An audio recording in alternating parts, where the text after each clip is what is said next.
Ladies and gentlemen, anywhere in any region of the world it happens, we strongly condemn, because terrorism does more than kill the innocent, and it undermines the democratic governments, even in mature democracies.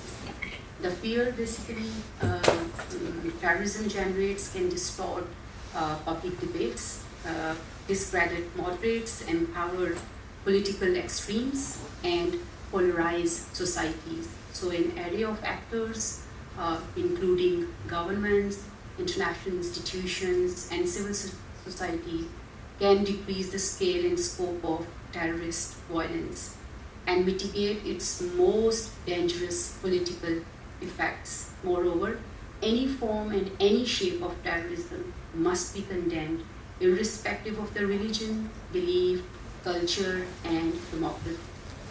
Terrorism is both complex and innovative. It is complex because it combines so many different aspects of the human experience, including subjects such as politics, psychology, philosophy, military strategy, and history, to name a few. Ladies and gentlemen, unfortunately, South Asia remains the region most impacted by the terrorism in 2019. This was the second consecutive year in a row that South Asia has recorded more deaths from terrorism than any other region. Today we are fortunate enough, and it's an honor to have with us two people who produced this documentary, which will definitely, we believe that it will prove as a piece which will, unveil more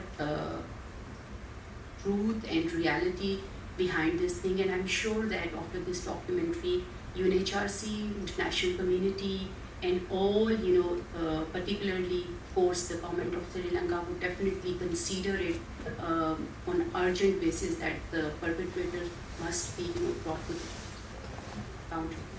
And of course, the victims and the families of this incident will get the justice. So, I would like to invite now for more insights about the documentary and what was in the mind of director who choose this thing to, because after 4 years it was a long period that was not taken by any other person, and Tom Walker, the director of this documentary, took this initiative to make this. So just an introduction, because of course you don't need any introduction, but even then the people who are sitting who don't know about the director, I'd like to share with them. Tom Walker is the director of the film, who has directed a number of documentaries, including a series about Maradona's time as a manager in Mexico for Netflix, an investigatory series for Discovery on Japan's planned disaster, and a true crime series for Disney, and was an award-winning foreign affairs producer at Channel 4 News for 6 years, and covering Latin America and the Middle East with a focus on the war in Syria. So I would invite him on the podium to deliver his insight in this talk.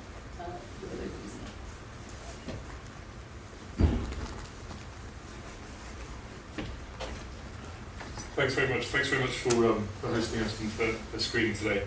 The film came about really because we had initially looked into doing something following on from the 2011 film made by Channel 4 following the end of the war in Sri Lanka in 2009. We first looked at doing something, Ben and I, on essentially where the bodies had disappeared to, because as mentioned in the film, there were enormous numbers of bodies that died towards the end of the war, and we were keen to investigate a little bit further as to what had happened at the end of the war and where these bodies had gone and where that had taken us. As a result, we came here, we met a number of Sri Lankans, we met a number of people involved in covering Sri Lanka over many years. And what we realised was it seemed to be a bit of an open secret in Sri Lanka regarding the Easter bombings. Lots of people were talking about these rumours that were swirling around regarding the Easter bombings, that it felt like it had been too big an event to have been essentially orchestrated by just such a small group, that something more was at play here. And then, of course, through a contact, we met Hanzir, who you see in the film, Hans' testimony was so striking to us. It was so detailed, it was so complete that we really kind of wanted to delve further. Of course, with these kind of investigative films, you need to be quite careful because there is certain elements of his story that we could not corroborate with any other whistleblowers, with any other documentary evidence, with anything else. So we had to take that as simply his testimony and present it as such in the film as well. So we do recognise there were certain elements we would have liked to have pressed on further, but we obviously, some of it we had to rely solely on his testimony. But having spoken to him for a number of hours, and we spent, as mentioned, we spent a year working on this film. So after a lot of time spent with him, interviewing him a number of times for many hours, it became quite clear to us that this testimony was really something we should take very seriously. Essentially, what we tried to do was to take this testimony. We interviewed him for a very long time. We wrote it all out, and then we began to try and pick apart where we could essentially corroborate anything else to his testimony. We spoke to them. We managed to get hold of Nishanta Silva, who you see, whose investigation into the killing of Lasantha, among other things, led him to be forced to leave the country after Gotabia was elected in 2019. His evidence was so tightly corroborated with what Hansi had told us. We felt that was a very compelling case for that at least that part of what Hansi was telling us was quite true. Also, Hansi's evidence with regards to the Tripoli platoon was something obviously backed up by Nishanta, but was also very much an open secret, as anyone knows, Sri Lanka, as a lot of you do here. The Tripoli platoon had been hugely responsible for a wide number of killings for a number of years. And again, that was more than an open secret in Sri Lanka. It had been reported quite widely. It had been reported by Human Rights Watch. It had been reported by Amnesty International. So again, we were able to corroborate Hansi's testimony on that front too. With regards to the sort of specifics around the Easter bombings, the meeting that he refers to, essentially we obviously had a slight problem that the only people at the meeting were Hansi, Suresh Sally, who's denied any involvement, and the bombers themselves, none of whom can give us any corroborating testimony, obviously. So what then we had to do was piece together what happened after the bombings. And as we tried to present in the film, what you see is essentially the way that the military intelligence tried to prevent any kind of police investigation being carried out fully, the way that they stymied all attempts to investigate it by the CID, the way they produced false reports. And essentially what we tried to do is say, while we can only say that this is Hansi's evidence about the specific meeting, if you present all of these things around it, what we're saying is really to an audience is, this is what we learned. And to us, it strikes us that that Hansi's testimony rings very true. In light of the film, I'm sure you will have seen there's been quite a big pickup in Sri Lanka, and a lot more evidence has come out. Recently, the head of CID at the time of the bombings has essentially confirmed a lot of what was in our film in terms of Sri Lankan military intelligence trying to stymie the investigations.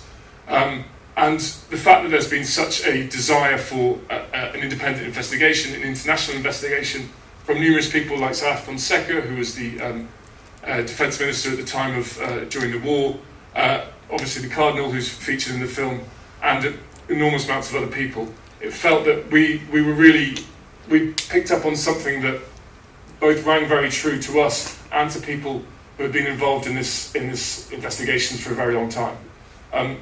Ben was, to be honest, was the brains behind it. He'd come up with the idea to investigate Sri Lanka again off the back of the 2011 film, and I'll probably now hand over to him to give you a bit of understanding of how we got here, I suppose. Thank you, and I'd like to say congrats to Tom for making a very complicated story as simple as we could. There were many layers to this story that we had to leave some people out, some people's testimony, lots of interviews, and of course we weren't helped by the Sri Lankan authorities in any way. We had to go in and out of the country without their knowledge, and we had to speak to people who took a lot of risk to tell us what they knew. And there are obviously some people outside the country as well. It's an intimidating place for Sri Lanka, for journalists, and for the truth to come out. And there's a lot of people we would love to thank, but we can't. I haven't got much to add to what Tom said. I would say the reaction since the Sri Lankan authorities have been intimidating people's families. People who were in the film have been intimidated, their families have been contacted, and that tells you volumes when a country, rather than setting up an independent investigation into something like this, instead goes after those people who have tried to tell the truth. We can't stand by any version of this being the absolute truth. We're journalists, but we do think that the testimony we've heard from very well-placed people, some of those remained anonymous for their own protection, is compelling. And there are many people, when we went to Sri Lanka, everybody in the country is convinced that, well, not everybody, but certainly I would say anybody who you ask about the Sri Lanka bombings, whether they think you're investigating or not, is convinced that the government is involved in some way. And obviously there's the circumstantial evidence there is, but without a credible, independent and international investigation, it's impossible to push this story further. I mean, obviously more people have come forward, and we would call for there to be a proper investigation, but I'm not sure that Sri Lanka, the present government or the structures they have there, is capable of doing that without international assistance or protection for those who might undertake the investigation. I haven't got much more to say. Thank you very much for hosting us. Thank you very much for coming. I believe maybe we'll take questions now. Yeah. So thank you. As Ben said now, and the stage is open for questions from all the ladies and gentlemen. If you have anything, you can drill these two gentlemen here and ask all your doubts and get it clear. Thank you very much. Hi, my name is Kausar and I'm from Somaliland, the northern part of Somalia. And seeing this video that make it very clear on what happened, things that we, even in Somalia, wish that the terrorist attacks could be so simple and that we can get a sense of how they are connected to the politicians, to how some people might not have answers of who killed their people.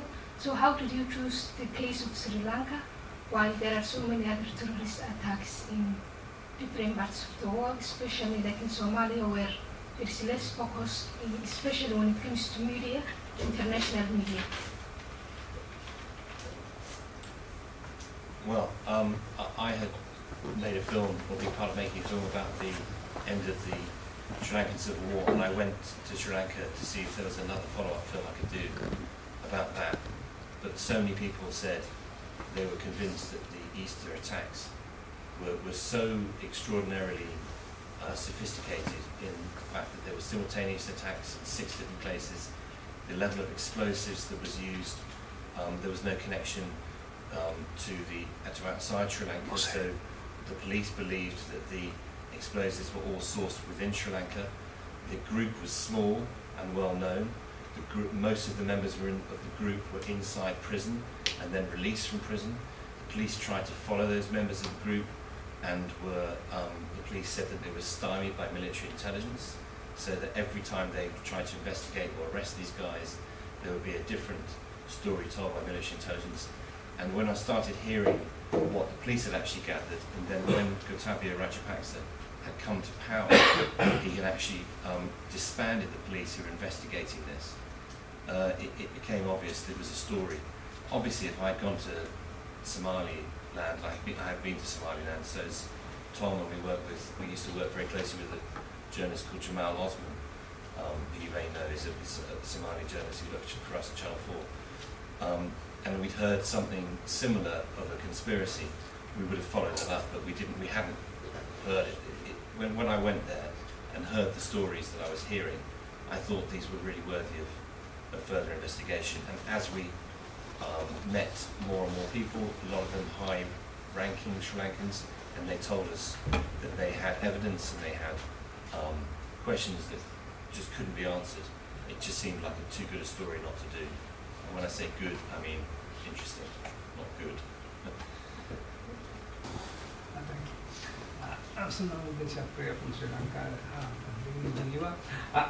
Thank you for the excellent documentary.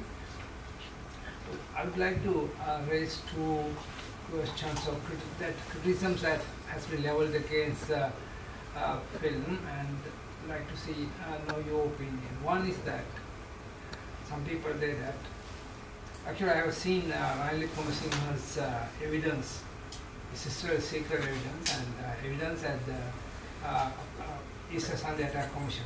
And long evidence is not a public document. In that document, he asked them to send the media out. He said, I say something, I don't want media to be here. And then he says about Suresh Saleh, question of Suresh Saleh. And he says, I know Saleh very well because he's the one who organized Muslim groups, paramilitary groups to fight the Tigers in the 80s. And he says, Rnilekuma Singha says, he was in power at that time. And he says, and we funded them. And based on this, they say Saleh already knew them. Then why do you, Maulana, what is the necessary for Maulana to make a contact with, make a connection between Saharan and Saleh? That's one question. What do you look at? I think that has a little, because I have seen that document, Rnilekuma Singha's evidence. And some others say Saleh is one of the best, like a military agent, and someone like him go to a house in Putlam to meet them. These are some questions some of them have raised. That's one.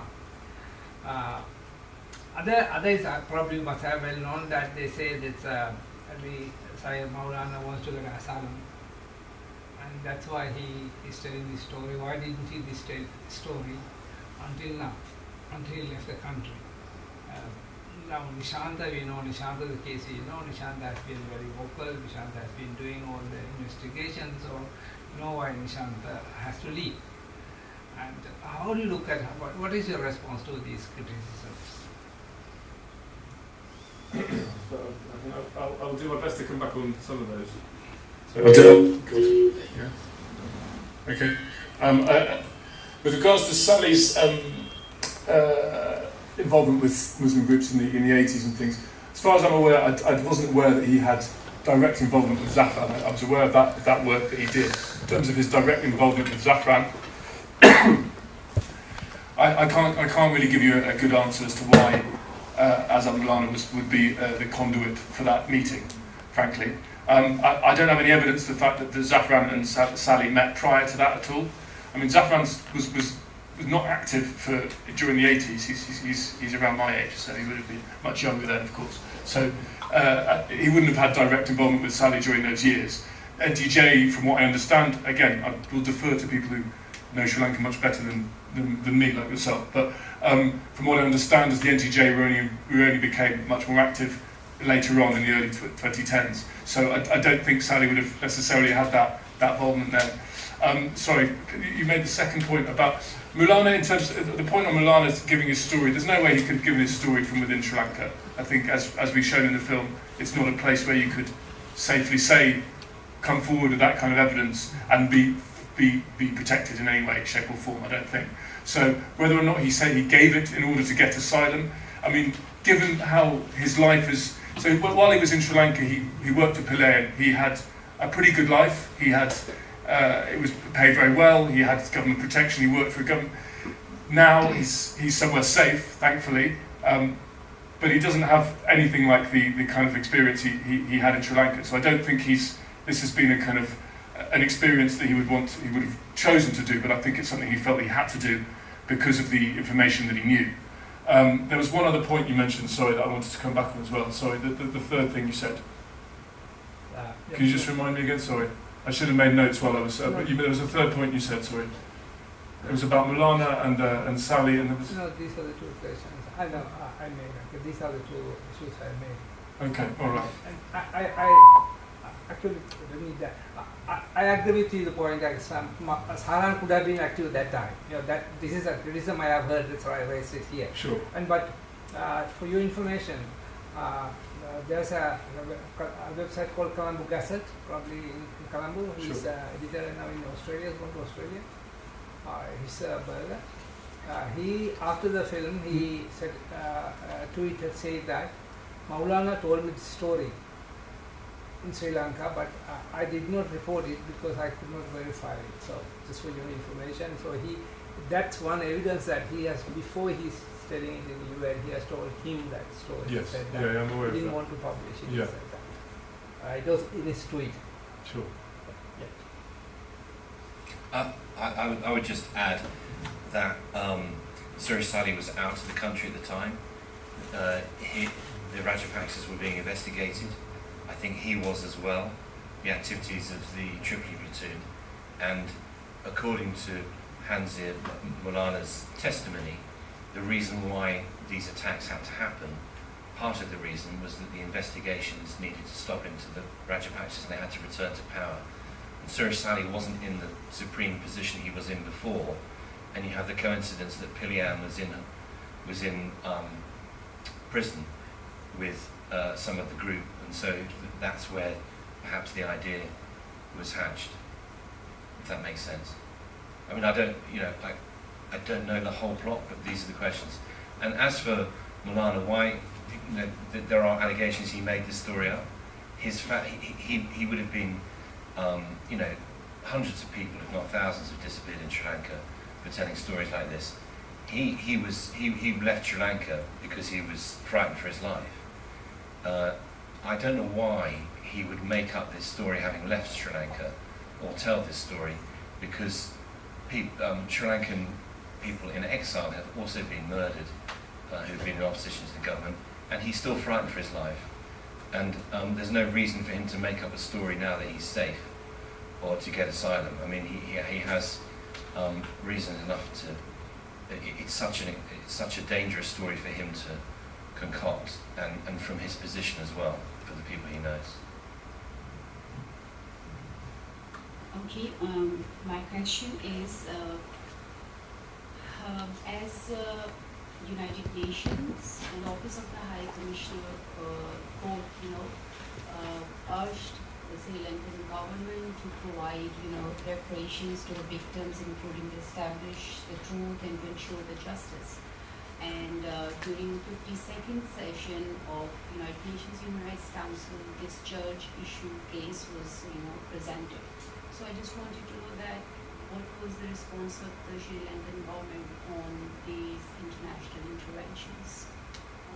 Any positive response, or they didn't give any response to the United Nations and Office of the High Commissioner? Because at 52nd session of United Nations Human Rights Council, this Sri Lankan's church case was presented. So what was the response of the Sri Lankan government? To the film, or to the About to the this allegation? church, yes, and this bombing case. I mean, so far, do you mean, I'm sorry, just to be clear, do you mean the response in Sri Lanka? Or the... I just wanted to know that because the international, intervention was already there. At 52nd session, this church case, where Father Pereira presented the Sri Lankan church case at the 52nd session of United Nations Human Rights Council. He presented, the case over here. So I want to know that what was the response of the Sri Lankan government while making the documentary. You both went to the Sri Lankan government on this particular case, because that part of the response by the government was missing in your documentary. So, Well, any intervention or any government, because if something somebody or some organizations present the case of the country here at HRC, the government of that particular state, it's mandatory for them to reply on that particular case. So I just want to know that, is there any response by the Sri Lankan government or no? Well, the film really presents a case against individuals rather than the government, because the people obviously, the allegations against Katabi Rajapaksa, Pillay and Sirasa in particular, who were not in government at the time, so and are not obviously currently part of the government, although Sirasa obviously is. And Pillay actually, to be fair, currently is. But because there were allegations against individuals rather than against the government as a whole, the only response we've had, official response, has been I mean, Ranil Wickremesinghe has said he's called for an investigation, and they're debating in Parliament both today and tomorrow. And numerous other people have come out. Fonseca, as I said, has come out and demanded an international investigation. The Archbishop of Colombo in the film has come out and demanded an investigation. But the Sri Lankan government, and actually, in fact, Gotabaya Rajapaksa hasn't spoken since he was removed from office in 2022, made his first public statement, a sort of two-page dismissal of the entire film, as you might expect. As in terms of an official response from the Sri Lankan government, that's what we have so far, really, as far as I know. I mean, they stand by their presidential report, parts of which have never been released, and much of which is redacted. And having spoken to some people who have seen the non-released parts of the report, this is not a proper investigation. It is an investigation done at the behest of a president who disbanded the police unit who was investigating it, dismissing, I think, 39 members of the police who were actually investigating the bombings. It's a very long report, and it compiles all sorts of evidence, but the people who were investigating it don't believe it's worth the paper it's written on. And the main parts of it, the annexes of which contain the most vital evidence, have never been released. Thank you very much for this excellent documentary. It was very interesting. There were also Tamil people who died, especially in the hotel. I saw two people. They are parents from a friend from mine. They were running a shop in Bern. So I was also at the funeral in Bern. And I'm asking you, what can the three children do from here, from Switzerland, for the death of their parents? Is there any possibility, or they were asked something, or yeah? Yeah, I mean, I suppose what you can do from here is put as much pressure as possible for a truly independent international investigation, led by an independent group of people from beyond Sri Lanka's borders, because I think it seems quite clear that any internal investigation, as we had with the presidential inquiry, as Ben referred to, is not complete and will not necessarily be something that we could trust. So I think I'm very sorry to hear about your friend. It's awful, and there were so many families we met. I mean, the families obviously we spoke to in the film were just a couple of the families we met who'd been affected directly by the bombings, and the stories are all as horrific as you can imagine. And I think the main thing we can do is put pressure on a truly independent investigation. Some lawyers have contacted me since this film came out, and they believe that there could be a class action if there was further evidence. There could be a class action in London, Geneva, perhaps New York, to look for the assets of the Rajapaksas if they were thought to be provable in court that they were involved in the bombings. And there are legal firms in the United Kingdom and in America who do take civil actions on behalf of victims of terror attacks. So that might be a different way if there wasn't going to be. I don't think the Sri Lankan government is ever going to agree to an international investigation. Anyway, I'm going to hand over now. Thank you very much for questions. Thank you. Thank you very much, Ben.